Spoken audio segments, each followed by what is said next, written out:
Friends, welcome to Niranjan கவிதைகள். இன்றைக்கி healthy சமையல் ஹெல்த்தி கிச்சனில் வந்து நம்ம இன்றைக்கி வந்து பார்க்க போகிறது வந்து ஒரு காளான் அரைக்கீரை போட்டு ஒரு பிரியாணி செய்ய போகிறோம். கீரை போட்டு பிரியாணியா சூப்பராக இருக்குமா? செஞ்சு காமிக்கிறேன் பாருங்கள். சூப்பராக இருக்கும். வீடியோ ஸ்கிப் பண்ணாமல் பாருங்கள். அதுக்கு நம்ம வந்து எண்ணெய் ஊற்றிருக்கோம், சோம்பு போட்டிருக்கோம், ஏலக்காய் போட்டிருக்கோம். இப்போ வெங்காயம் சேர்க்க போகிறோம். இங்கே பாருங்கள், நம்ம வெங்காயத்தை வந்து நீல வாக்கில் வெட்டி சேர்த்துருக்கோம். இதில் அடுத்து என்ன பண்ணுறது வீடியோ ஸ்கிப் பண்ணாமல் பாருங்கள். அப்போ தான் நாங்கள் போடுற வீடியோ உங்களுக்கு நான் என்ன பண்ணுறதுன்ட்டு உங்களுக்கு தெரியும். இந்த கீரையை வந்து எந்தெந்த முறையெல்லாம் நம்ம பசங்களுக்கு ஹெல்த்தியாக கொடுக்கணும். இங்கே பாருங்கள், நம்ம வெங்காயம் நல்லா வதங்கிடுச்சு.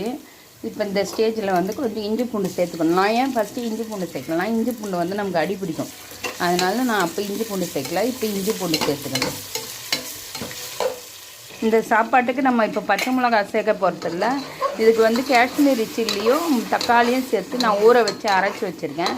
இதுதான் இப்போ சேர்க்குறேன். இங்கே பாருங்கள், நம்ம வெங்காயம் தக்காளி சேர்த்து வதக்கியாச்சு. இப்போ இந்த ஸ்டேஜில் நம்ம வந்து அலசி வச்ச கீரையும் காளானையும் சேர்த்து ஒரு வதக்கிறோம். இதுலேயே போதும். கொஞ்சம் தயிர் எடு.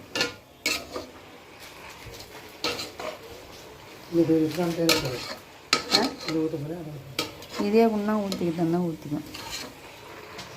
கொஞ்சம் ஊற்றி இதில் கொஞ்சமாக தேங்காய் பால் தேங்காய் பால் தயிர் சேர்க்கணும். இங்கே பாருங்கள், நம்ம தயிர் மாதிரியே இருக்குது பாருங்கள், தேங்காய் பால் தயிர்.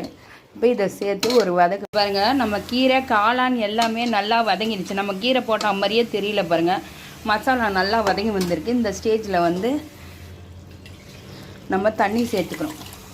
பாஸ்மதி அரிசி சேர்க்க போகிறோம். அதனால் 1க்கு 3 தண்ணி சேர்த்துக்கிறோம்.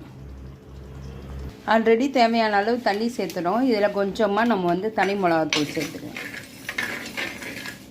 காரத்துக்கு தேவையான அளவு. ஆல்ரெடி காஷ்மீரி சில்லி போட்டு நம்ம ஏற்கனவே வந்து அரைச்சிட்டோம் தக்காளியில். அதனால் கொஞ்சமாக இது காரத்துக்கு தேவையான அளவு மட்டும் நான் வந்து மிளகாப்பொடி சேர்த்துக்கிறேன். இதில் காளான் பிரியாணிக்கு தேவையான அரிசி மேலே வந்துச்சு. இந்த ஸ்டேஜில் டம் போட போகிறோம். சூப்பராக இங்கே பாருங்க, சூப்பரான நம்ம காளான் அரைக்கீரை போட்ட காளான் பிரியாணி சூப்பராக ரெடி ஆயிடுச்சு. நம்ம கீரை வந்து இதில் வந்து நான் முழுசாக சேர்த்துருக்கேன். இதில் அரைச்சியும் சேர்க்கணும்.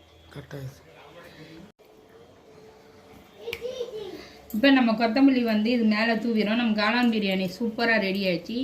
இதுமாரி வித்தியாசமான சமையலுக்கு எங்கள் சேனல் சப்ஸ்கிரைப் பண்ணுங்கள். வெறும் காளான் பிரியாணி கிடையாது, காளான் அரைக்கீரை பிரியாணி சூப்பராக ரெடி ஆயிடுச்சு. இது மாதிரி ஹெல்த்தியான சமையல் வேணும்னா எங்கள் சேனல் சப்ஸ்கிரைப் பண்ணுங்கள், லைக் பண்ணுங்கள், ஷேர் பண்ணுங்கள்.